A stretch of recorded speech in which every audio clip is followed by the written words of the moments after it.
जो हमेशा अपने आप को खुशहाल रखना चाहते हैं, हर हाल में खुश रहना चाहते हैं। कई मरतबा उन्होंने दिल्ली में कार्यक्रम में हमें इनवाइट किया, वहाँ पर बुलाया। जब भी मिले बहुत ही अच्छे विचारों से, अच्छे व्यवहार से उनके साथ संबंध रहा और उनकी टीम के साथ जो भी वो कार्यक्रम करते थे।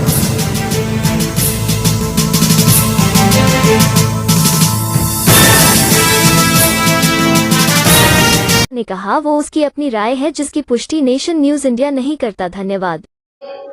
दुख की बात है कि कोमल सर जी हमारे बीच में नहीं हैं, लेकिन हमारे बीच में भले ही ना हो, जैसे बाबा साहब हमारे बीच में नहीं है और वो हमारे बीच में है, ऐसे ही कोमल सर जी भले ही हमारे बीच में नहीं है, लेकिन उनकी जीवन संगनी जितना बड़ा कार्य कर रही है उनके लिए, तो वो हमारे हमेशा बीच में रहेंगे, क्योंकि उन्होंने काम ही ऐसा किया है। बाबा साहब की एक बात याद आ रही है मुझे। बाबा साहब ने कहा था कि जीवन भले ही लंबा ना हो, छोटा हो, लेकिन महान होना चाहिए। कुछ बाबा साहब ने कहा था कि कुछ ऐसा कार्य कर जाओ जो लोग याद करें, या कुछ ऐसा लिख जाओ जो लोग पढ़ें। तो कोमल सर जी ने भी ऐसे ही किया है। भले ही उनके पास समय कम रहा, लेकिन आज सभी उनको याद कर रहे हैं। और मैं तो एक बात बहुत अच्छी तरह से मुझे याद रहती है। अभी मेरे जीवन साथी अधिकांश लोग ने बताया था कि वो जब भी हंसते थे बड़े खिलखिलाकर हंसते थे, तो मुझे भी उनकी एक खिलखिलाहट वाली एक बात याद आई। जब वो हॉस्पिटल में एडमिट थे, डॉक्टर के पास जाकर के डॉक्टर से उनका वार्तालाप हो रहा था, तो डॉक्टर साहब से वो कह रहे थे, डॉक्टर साहब उनसे पूछ रहे थे कि क्यों भाई तुम इतने खुश नसीब हो, क्या तुम्हारी बीवी सेवा नहीं करती? कि हाँ, सेवा तो करती हैं। कैसे करती हैं? कि मेरे हाथ पैर दबाती हैं, मेरा सिर भी दबाती हैं, पानी की पूछती हैं, खाने की पूछती हैं, मेरे को इच्छा भी नहीं रहती, फिर भी जबरदस्ती मेरे से वो करती रहती हैं, इतनी सेवा करती हैं। तो डॉक्टर साहब बड़े जोर से खिलखिलाकर के हंसे, क्योंकि उनको खिलखिलाकर हंसते हुए देखा था सर जी को। तैसी डॉक्टर साहब हंसे।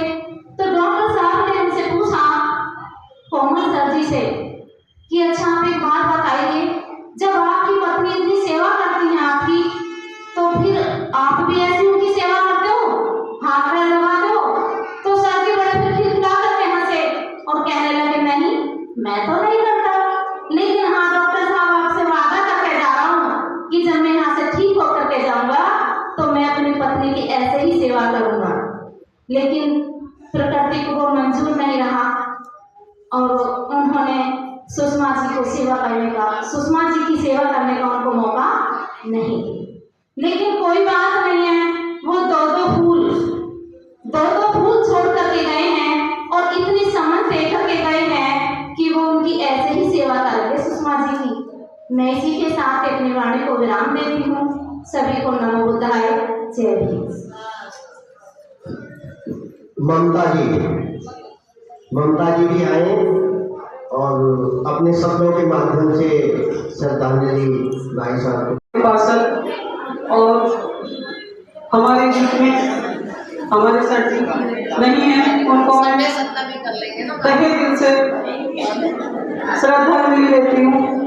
और हमारी बहन सुषमा जी, जो उनकी हंसी फूलों की तरह खिलखिलाती थी, तभी वो बातें करती थी तो ऐसा लगता था जैसे उनकी बातों में एक महक, बड़ी अजब सी खुशबू आती थी। आज वो इतने बड़े दर्द में हैं और उनके दर्द को हमने अपने दिल से महसूस किया है। 1 साल से हम उन्हें रोते तड़पते देख रहे हैं तो बहुत दुख होता है। 2 लाइन बाबा साहब के बारे में बोलना चाहूंगी कि उजड़े हुए घरों की दुनिया बसाकर चले गए, कितने दुख दिए जालिमों ने, फिर भी मुस्कुराते चले गए।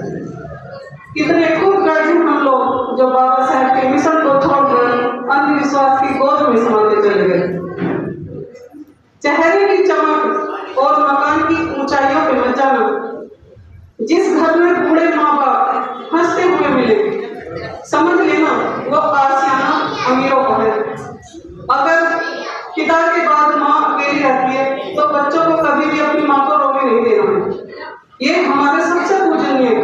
अगर हम किसी भगवान को मानना चाहें तो सबसे बड़ी हमारी माँ, भगवान से बड़ा हमारी माँ का दर्जा होता है, क्योंकि वो हमें धरती पर लाती है।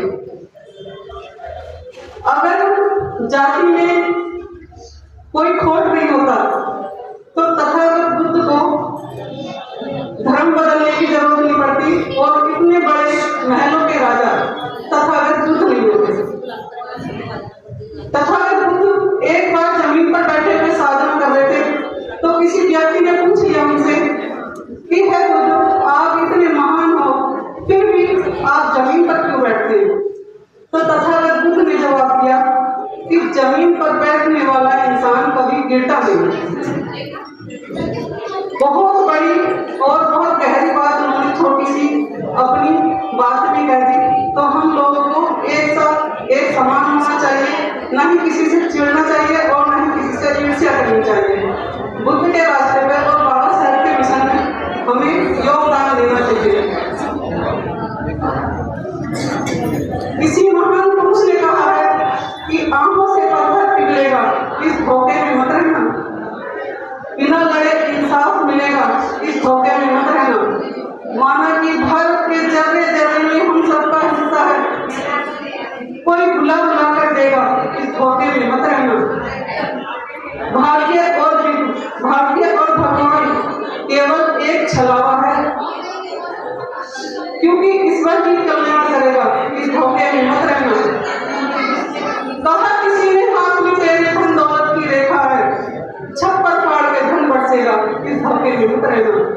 हमें अपना कार्य खुद करना है, दूसरों के ऊपर निर्भर नहीं रहना है। एक